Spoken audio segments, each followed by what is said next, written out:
Martes 4 de febrero del 2020, ¿qué tal? Muy buenos días, bienvenidos a su programa Contacto Directo. Empezamos revisando quiénes son hoy nuestros invitados. Nos acompañará Luis Pachala, asambleísta por Bolívar de la Alianza CIAR y Creo y coordinador de la bancada de Creo.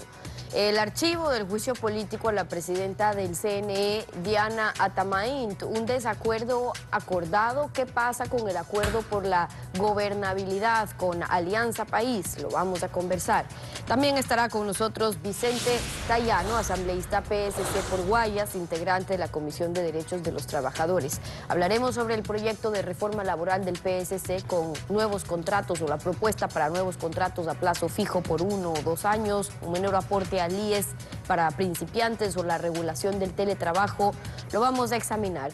Y además estará Jimmy Candel, asambleísta de Santa Elena, integrante del BIN, presidente de la Comisión de Educación.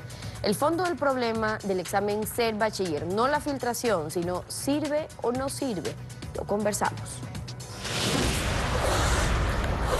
Una investigación de nuestro noticiero Televistazo pudo captar la magnitud del abandono, descuido de algunos terrenos de propiedad del IES. Un estudio actuarial recomienda hacer un inventario de bienes y obtener recursos, pero por el momento esos espacios solo son focos de inseguridad. El proyecto inmobiliario IES Ejido, cuya construcción comenzó hace una década, hoy luce así.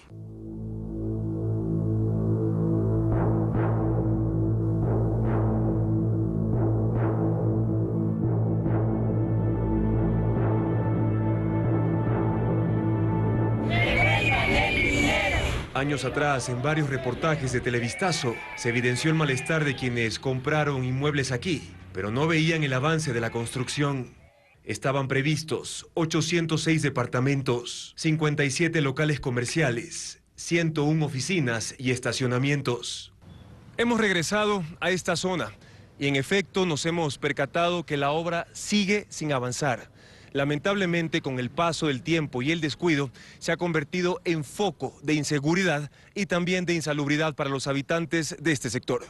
Dentro de estos terrenos, indigentes han armado precarias casas de madera aglomerada. En otro espacio hay una camioneta y material de construcción. Alejandro Flores vive 9 años aquí y cuenta lo peligroso que se ha vuelto el barrio. Están robando mucho por estos lados. Yo tengo hijos, mis hijas van a estudiar, con la preocupación quedamos con que de pronto les pase algo, de pronto los roben o algo. En la avenida Occidental y Machala, en el norte de Quito, encontramos otro terreno. Alrededor hay un barrio, un conjunto habitacional y un centro educativo de especialidades turísticas. Algunos moradores, quienes prefieren no dar entrevista en cámara, nos cuentan que el abandono de este terreno del IES también ha contribuido a la inseguridad. Pero, ¿por qué la necesidad de evidenciar estos espacios? En diciembre pasado, el estudio actuarial del Fondo de Pensiones, entre sus recomendaciones, señala que el IES tiene que actualizar el valor de los bienes inmuebles de propiedad del fondo a precios del mercado, de tal forma que en los estados financieros se refleje el verdadero valor y proceder a la venta inmediata de aquellos bienes improductivos. La actualidad, los protagonistas, el análisis y la información en Contacto Directo.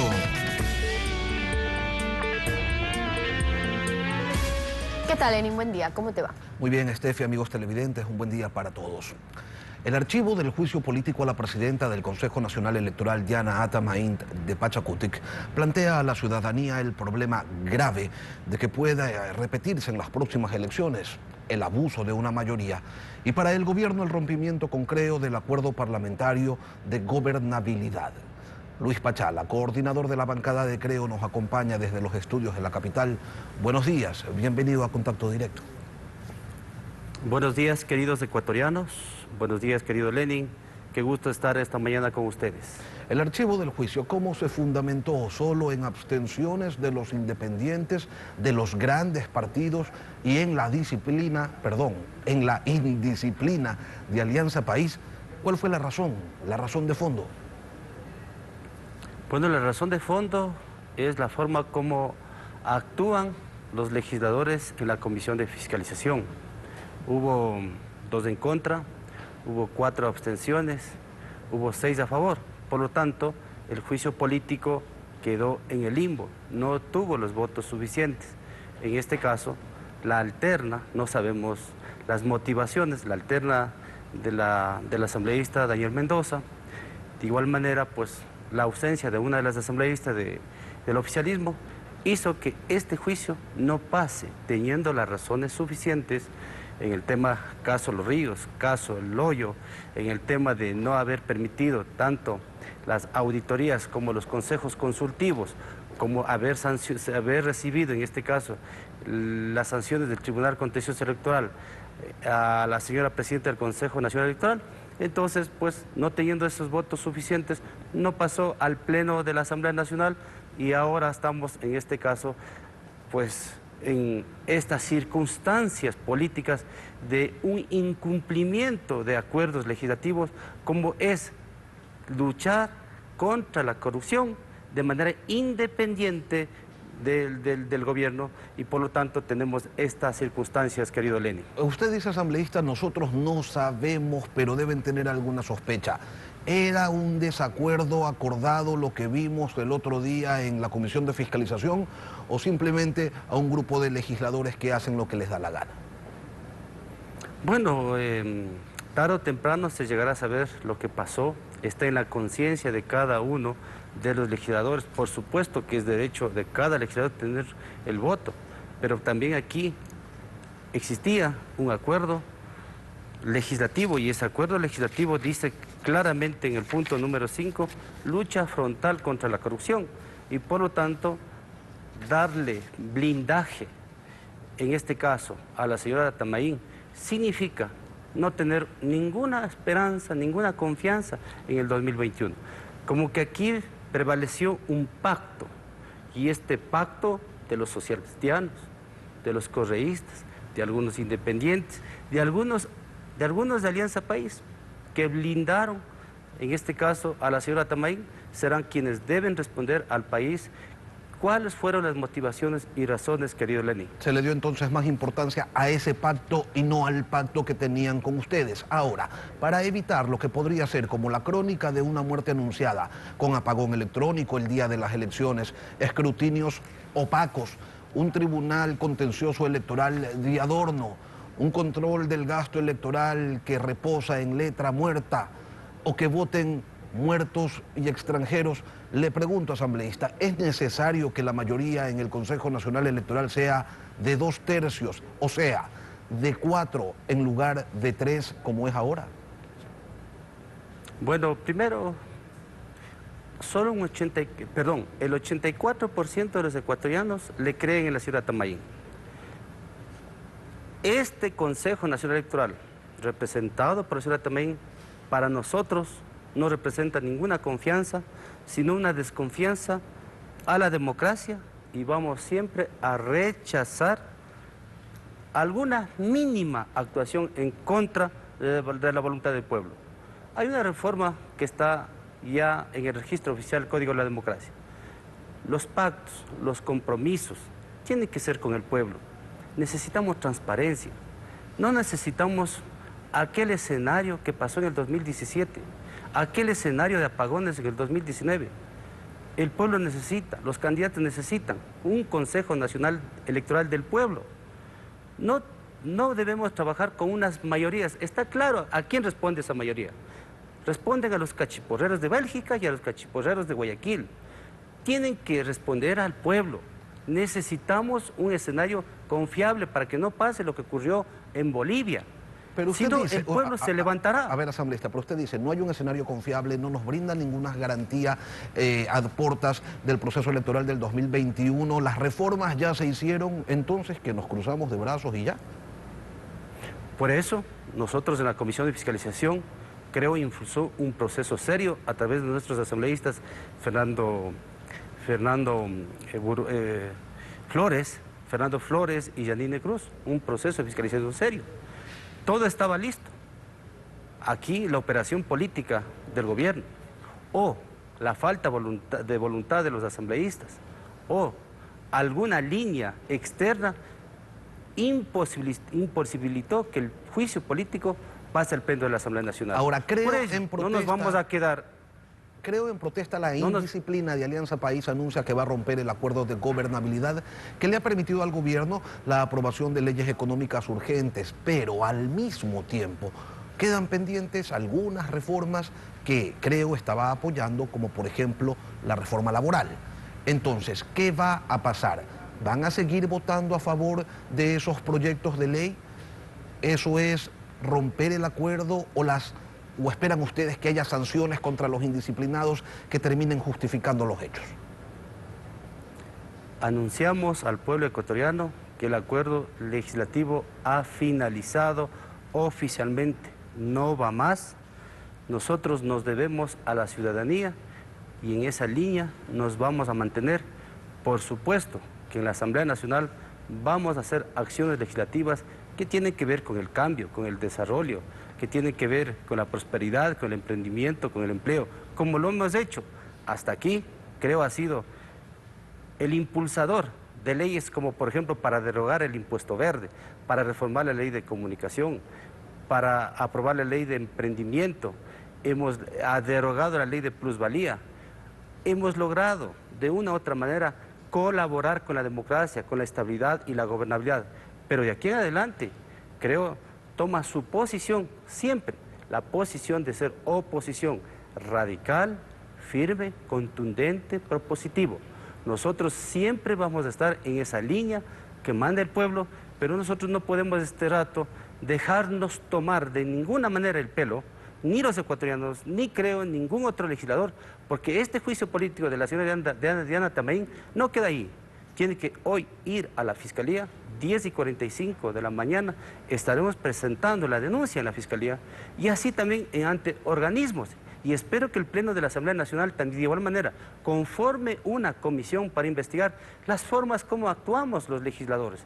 En ese sentido, pues, debemos ser serios. El pueblo que necesita, debemos ser pragmáticos, debemos tener un compromiso transparente. Pero la ruptura, el cisma, no solamente se da con Alianza País, sino también casa adentro. En Creo hubo indisciplina. ¿Qué pasó con Roberto Gómez? El bloque termina perdiendo un legislador, lo han expulsado. Bueno, yo voy a ser respetuoso frente a aquel asambleísta que acaba de mencionar. Primero, nosotros no nos podemos dejar mancillar la jefatura del bloque. No Luis Pachala. Hay una institucionalidad al que se debe respetar. Por lo tanto, el mencionado asambleísta ya no es, en este caso, parte del bloque. No digo que no sea parte de Creo, porque para eso hay procesos, parte del bloque. Por lo tanto, él ha venido haciendo desde hace 6 meses sus propias agendas y no ha coordinado con el bloque. Y por lo tanto, eso significa que no quiere continuar coordinando con el bloque. Solamente en ese sentido, nosotros con el respeto y el cariño a todos los legisladores, pues este rato es parte de la Asamblea, pero no miembro del bloque. Las mayorías móviles, como su nombre lo indica, varían y permiten acordar desacuerdos. El desacuerdo con Creo, le pregunto, asambleísta, ¿va a obligar al Partido Social Cristiano a visibilizar su apoyo al gobierno, que no lo hay en aprobar impuestos, o terminaron pasando de agache gracias precisamente a los votos de su organización, de Creo? Bueno, primero nuestra organización siempre será no más impuestos. Siempre seremos propositivos en los temas que tienen que ver con oportunidades, con el empleo.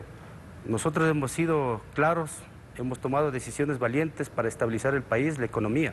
Por ejemplo, cuando se archivó la ley de económica urgente, el riesgo país subió a 1.418 puntos. Luego, valientemente los legisladores del Creo tomamos la decisión de aprobar la ley de simplicidad tributaria. El riesgo país ahora está en 750 puntos. Ahora, preguntemos a los ecuatorianos, a los pobres, a la clase media, si nosotros hemos impuesto, valga la redundancia, impuestos para nada. Lo que hemos hecho es, a los que se opusieron, lo que hemos hecho es, en este caso, que los que más tienen paguen más. Los que tienen más de 1 millón, más que tienen más de 5 millones, más de 10 millones. Recaudar un promedio de 500 millones de dólares. Los que ven, en este caso, películas a través de servicios digitales internacionales. Los que tienen planes, en este caso de celulares, más de $100. Entonces, ellos son los que en este caso financian lo que tiene que ver con educación, lo que tiene que ver con salud. Nosotros somos serios, pragmáticos. Nosotros somos administradores de crisis. Por eso, en unidad de nuestro líder, Guillermo Lasso, pensamos siempre en bien del país. No pensamos en este caso conveniencias electorales. Si hubiésemos pensado en conveniencias electorales, nosotros también nos hubiese dicho no al fondo, no a esto, no a esto. Pues nosotros en la Asamblea Nacional, recuerde, hemos debatido sanamente, con la fe, con buena fe y con la frente limpio, mi querido Lenin. ¿Actúan en bien del país y también queriendo dejarle la mesa servida al próximo gobierno? Bueno, quien venga, lo importante es la democracia, pero no era bueno que se hunda un gobierno y luego también se hunda la economía. Usted conoce que muchos estaban interesados en desestabilizar. Por lo tanto, si lo que nosotros debemos rescatar de hoy en adelante es esperar como un demócrata, como un republicano, como un liberal, esperar sanamente las elecciones para el 2021. Y será el pueblo quien decida por un administrador de crisis, por un pragmático, por alguien que sabe de economía, por alguien que piense en el país y que no tenga conveniencia electoral y que no haya gobernado camufladamente 30 o 40 años. Por lo tanto, cualquier nombre, cualquier persona que está de presidente, pero yo manejo por debajo. No, nosotros de frente. Hemos dicho por eso, cuando anunciamos en mayo un acuerdo legislativo, lo hicimos de frente, nada solapado, sino siempre pensando en el país. Llegará el 2021 y veremos. Luis Pachala, coordinador de la bancada de Creo, gracias por acompañarnos en Contacto Directo. Muchas gracias. Nos vamos a una pausa y cuando regresemos en nuestros estudios ya Vicente Tayano, asambleísta PSC de la Comisión de Derechos de los Trabajadores. El proyecto de ley de reforma laboral que plantea ahora el Partido Social Cristiano. El Fondo Monetario Internacional también proponía, de hecho exigía, que se incida también en una reforma laboral. Lo vamos a conversar después de la pausa. No se vaya.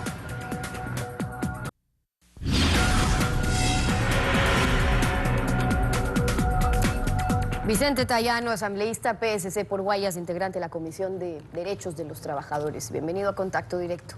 ¿Qué tal, Stephanie? Buenos días, gracias por el espacio. Un saludo para quienes nos ven esta mañana. Buenos días también. El Ejecutivo no ha enviado aún el proyecto de reforma laboral con todos los temas que se han venido discutiendo en los últimos meses y con el costo político que supone tocar a los trabajadores, además en un año preelectoral, difícilmente podríamos esperar una reforma laboral integral. Usted acaba de presentar una propuesta para una reforma con nuevas modalidades contractuales, pero ¿cómo se podrían aprobar en este contexto político del que hablamos? Bueno, hay una realidad y debemos partir de aquella. Hay más de 5,5 millones de ecuatorianos que hoy no tienen acceso a una plaza de trabajo y por eso se vuelve urgente, indispensable y sobre todo necesaria la aprobación de una reforma, en este caso puntual, coincido con usted, lamentablemente la coyuntura y la política no han permitido que esa tan anunciada reforma laboral del gobierno nacional llegue ahora a la Asamblea. La propuesta es clara, 5 modalidades contractuales que tienen un objetivo, no solo dinamizar la contratación, sino abaratarla y descomplicarla.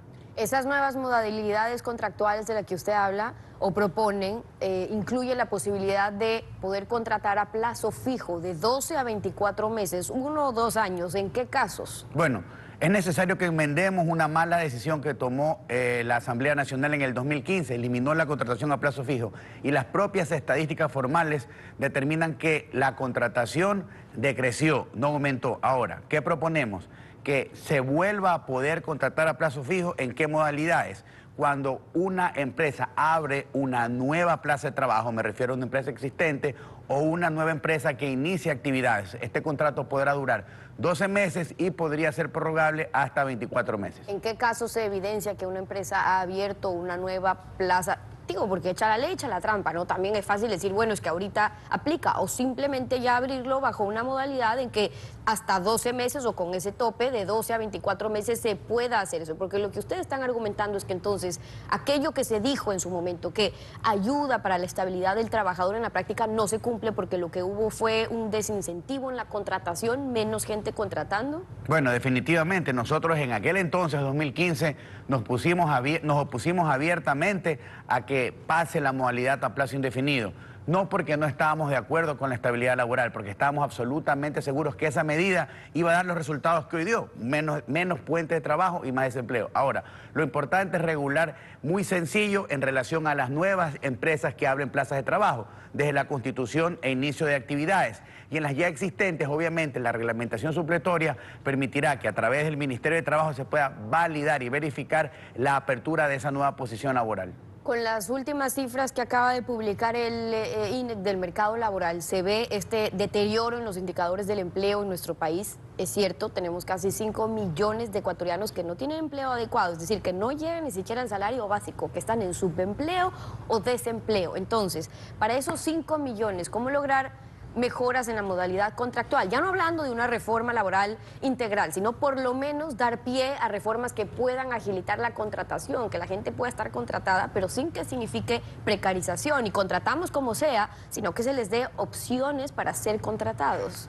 Tomando el tema desde la realidad, en el Ecuador alguien tiene trabajo o no tiene trabajo. Cualquier otra categorización simplemente es mentir o es maquillar una estadística. Ahora, el tema pasa por que se generen modalidades concretas que cuesten menos. Y cuando me refiero a que cuesten menos, me refiero, entre otras cosas, a la aportación a la seguridad social. Claro está, delimitando cuáles van a ser los beneficios que la persona que tiene seguridad social va a recibir. Hoy, contratar a una persona se vuelve caro. ¿Por qué? Porque usted tiene que, como empleador, aportar entre 9.25 y 9.45 y también como trabajador lo mismo. Lo que buscamos es que en estas nuevas modalidades, por ejemplo, en el trabajo juvenil, por ejemplo, en el teletrabajo, la aportación sea menor, recibiendo obviamente la prestación más importante, salud y riesgo de trabajo. Pero ¿cómo siendo una aportación menor recibe los mismos beneficios? Y pregunto esto por lo que pueda significar mañana también, con propuestas que logran de alguna manera aliviar ciertos temas, pero luego le cargan más al IES, porque finalmente va a tener las prestaciones desde la seguridad social, sin pagar las aportaciones que corresponden. Bueno, porque hoy en día cuando usted aporta y luego el plazo del tiempo,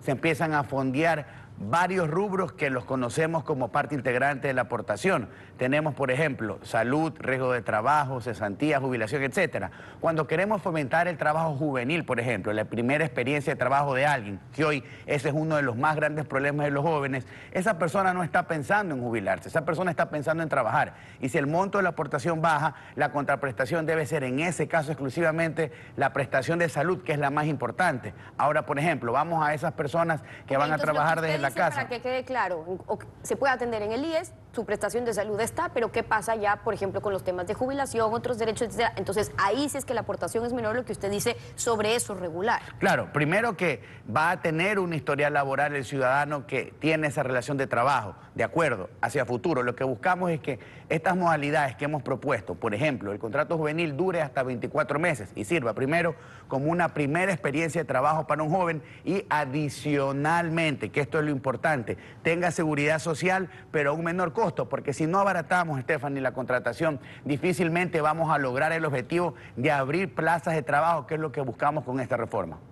Dentro de las otras modalidades que proponen está regular el teletrabajo y plantean que eso pueda ser por horas, pero nuevamente igual con seguridad social. ¿Cómo sin que eso le represente más costos a la seguridad social o un riesgo a la seguridad social? Tenemos que partir que efectivamente el régimen de seguridad social parte de un principio de solidaridad y complementariamente hay que realizar varios ajustes, como por ejemplo, rendición de cuentas claras y que las inversiones en la seguridad social rindan los frutos necesarios. En el caso de la propuesta, ¿qué es lo que buscamos? Al existir una prohibición constitucional de la contratación por horas, estamos fijando una modalidad que adecúa la innovación y la tecnología al desarrollo de un trabajo. Con esta propuesta, muchas personas que desarrollan sistemas digitales, usan plataformas digitales, que manejan idiomas, que manejan contabilidad, que hacen desarrollo de ideas, pueden hacerlo desde su casa o de estos famosos lugares llamados coworking, en determinadas horas de trabajo, con una prestación de salud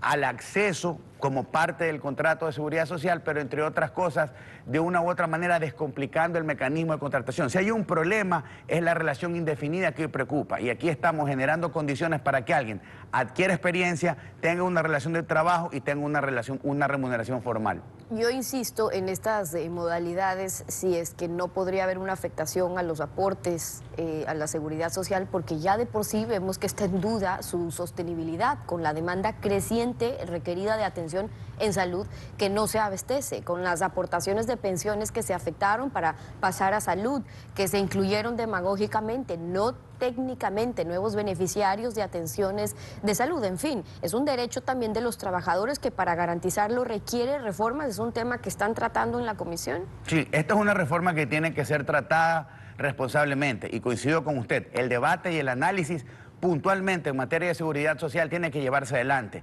Nosotros hemos presentado un proyecto para poner sobre la mesa la discusión ante la inercia del Ejecutivo de enviar una reforma laboral. Hay 5,5 millones de personas que necesitan una respuesta, que necesitan una alternativa. Esto es un proyecto de ley que está presentado. Seguramente en las próximas semanas ya estará en la comisión para el debate intenso y luego al pleno, y es allí cuando comparecerán, entre otras personas, las autoridades de la seguridad social, precisamente para definir estos parámetros que en el caso suyo son observaciones absolutamente valederas y que probablemente son de muchos ecuatorianos, pero lo importante es que iniciemos la discusión. Con los brazos cruzados no vamos a dar una alternativa y no vamos a dar un elemento para resolver ese problema de falta de trabajo para más de 5 millones de ecuatorianos. Observaciones sobre nuevas modalidades, una reforma laboral, fueron también del Fondo Monetario Internacional, pero ustedes no están de acuerdo con el fondo. Bueno, esta es una propuesta que nace de un requerimiento ciudadano, de un problema. Hoy, cuando usted revisa estadísticas y va a la calle, la estadística de carne y hueso, lo más importante, la primera preocupación del ecuatoriano es la falta de trabajo. Nosotros hemos presentado una propuesta responsables y coherentes con aquello. Hemos puesto sobre la mesa nuestra posición en cuanto a los requerimientos del Fondo Monetario Internacional, que eso es materia de otra discusión, Estefanía. Pero que no están de acuerdo. Bueno, lo hemos dicho y hemos votado en la Asamblea en contra, por ejemplo, de imponer más impuestos y meterle la mano al ciudadano. Pero esto busca por ser propositivos, por generar una alternativa y abrir la puerta a una discusión en un tema fundamental en este momento, que tiene que ser la primera alternativa y la única prioridad de la Asamblea Nacional en este 2020, generar un camino para que se abran nuevas plazas de trabajo. Las propuestas del Partido Social Cristiano, su asambleísta Vicente Tayano acompañándonos hoy en Contacto Directo. Gracias por haber estado con nosotros. Buenos días, gracias. A usted, 7:31. Vamos a una pausa y al regresar estará Jimmy Candel, asambleísta del BIM, presidente de la Comisión de Educación. Ser bachiller y el problema de fondo no son las irregularidades por haber filtrado el examen, sino cómo están en los planes de estudio. Los vamos a conversar al volver. Quédese usted en nuestra sintonía.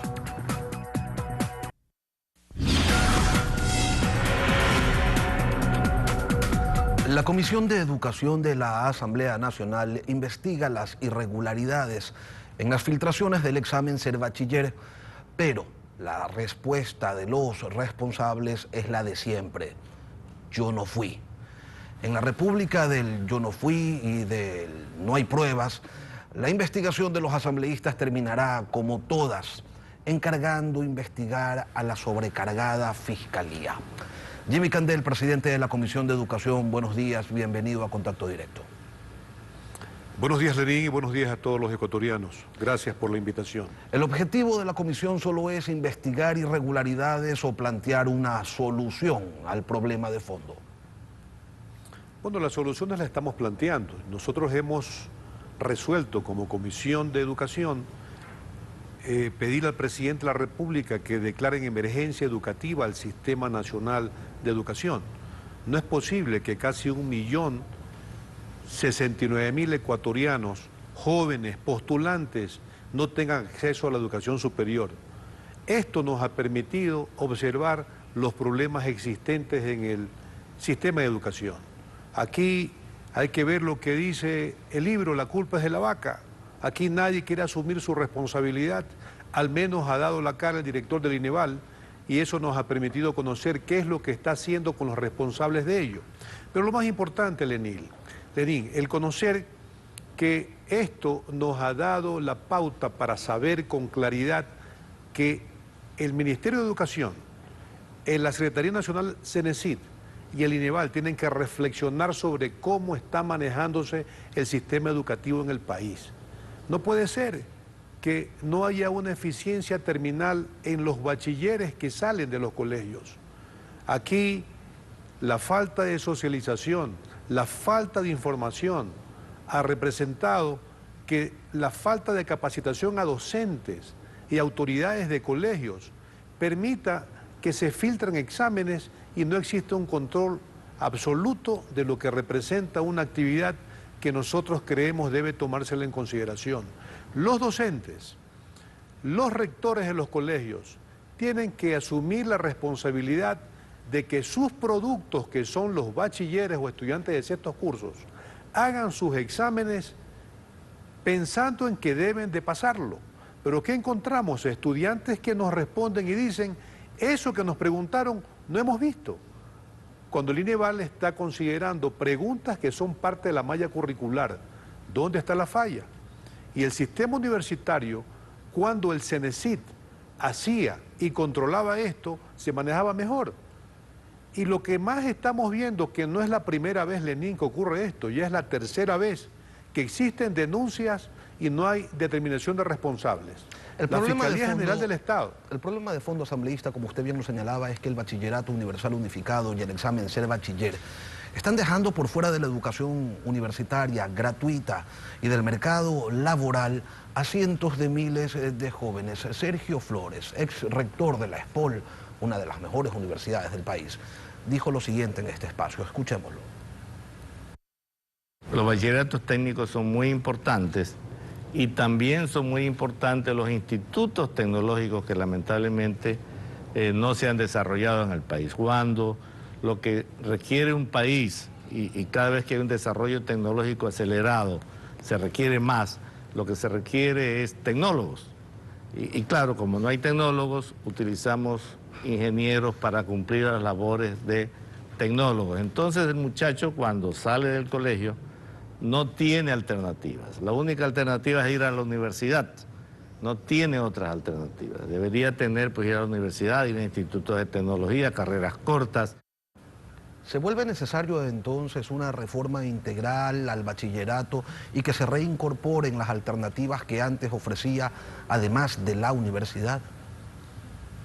Absolutamente, y estoy de acuerdo con Sergio, porque realmente lo que está representando, lo que estamos encontrando, es que se va a producir en cualquier momento una explosión social de difícil control. Y esto el gobierno lo que está haciendo es contemplar nada más lo que está ocurriendo y no toma medidas. Y eso es preocupante. Yo quiero decirle a Lenín que el año 2018, en la reforma de la Ley de Educación, el secretario de ese entonces del CENESID, Augusto Barrera, nos pidió que incorporáramos un articulado que signifique permitir a los tecnólogos acceder a las maestrías. Nos pareció bien, por el compromiso que tenía ello de crear 40 universidades tecnológicas o institutos tecnológicos universitarios. Vaya a ver ahora, no hay ningún instituto, están desfinanciados y no hacen nada por financiarlos. Y la salida para un estudiante, como dice Sergio, es ir a los institutos. Aspiramos que el CENESID, que el Ministerio de Educación, que el Gobierno Nacional adopte una actitud de atención a este problema que cada vez se está haciendo más grande. Y hay voces, sin embargo, que cuestionan... Hay voces, sin embargo, que cuestionan las intenciones de reformar el sistema, el modelo educativo, diciendo que se está atentando contra la excelencia educativa, y la excelencia universitaria no se logra con una universidad excluyente. Más bien han demostrado su utilidad los cursos preuniversitarios acompañados de un examen de ingreso. ¿No sería esta vía más incluyente y terminaría mejorando, complementando la preparación del bachiller? Por Lenín, una de las cosas importantes para tener excelencia y lograr excelencia es garantizar la calidad de la educación. Y eso lo establece la Constitución de la República, lo establece la LOES y la LOEI. Sin embargo, lo que hace el gobierno a través del Ministerio de Finanzas es recortar presupuestos a las universidades y no permitir que existan más institutos. Hay muchos institutos cerrados por falta de financiamiento, por no tener recursos para poder funcionar.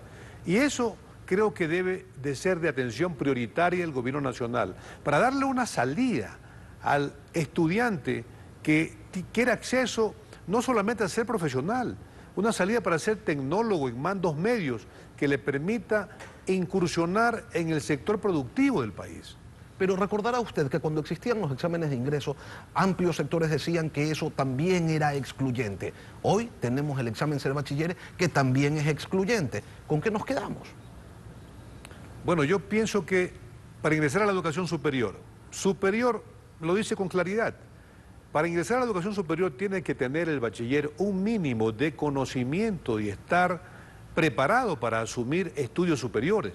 Y por eso es este examen se lo toma en todas las partes del mundo, para que puedan acceder a ellos. Entonces, ¿cuál es el problema, mi querido Lenín? Que tiene que buscarse la forma de que el Ministerio de Educación tome más atención, evalúe más a sus autoridades, que son las autoridades distritales, que asuman el control de sus rectores, porque es una medición clarísima, ahí mides con claridad cómo... Y esto no pasa en el sector fiscal, sino también en el particular. A mí me denuncia un padre de familia que paga $500 mensuales de pensión por su hija, y sin embargo va a hacer el examen Ser Bachiller y no lo puede pasar. ¿Y cuál es el culpable aquí? El padre de familia va a reclamar al rector de ese colegio por qué su hija no puede pasar este examen.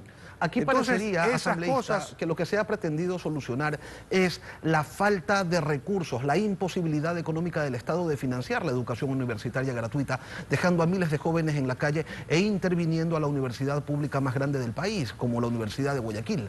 Entonces, ¿es una alternativa viable o los bachilleratos técnicos que evitaban mayor desempleo?